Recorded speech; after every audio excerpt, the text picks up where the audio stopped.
তুই কালকে তুই বিয়ে বাড়ি লজ্জা গেছিলা? পাচ্ছিস। কি খেলি?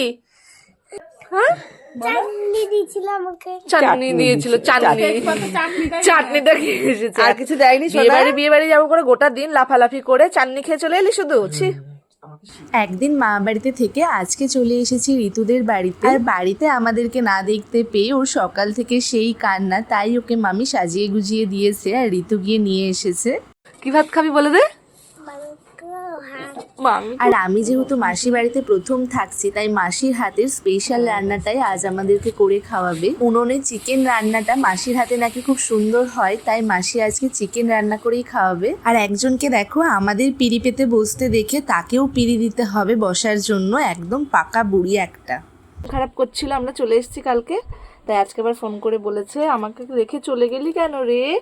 তাই আমরা আবার এটাকে নিয়ে এসেছি, এই পুটকুটাকে নিয়ে এসেছি আবার আমরা। আমার সকালের খাওয়া স্নান হয়ে গেছে, মাসি ছাদে একা একা রান্না করবে, তাই আমি আর কিচি পাখি এলাম মাসির সাথে। একটু ছাদে রোদ পোহানোও হবে আর তার সাথে মাসির রান্নাটাও হয়ে যাবে। পেঁয়াজটা লাল লাল করে ভাজা হয়ে গেলে এর মধ্যে চিকেনটা দিয়ে দেওয়া হবে। চিকেনটা আগে থেকেই মাখিয়ে রাখা হয়েছিল।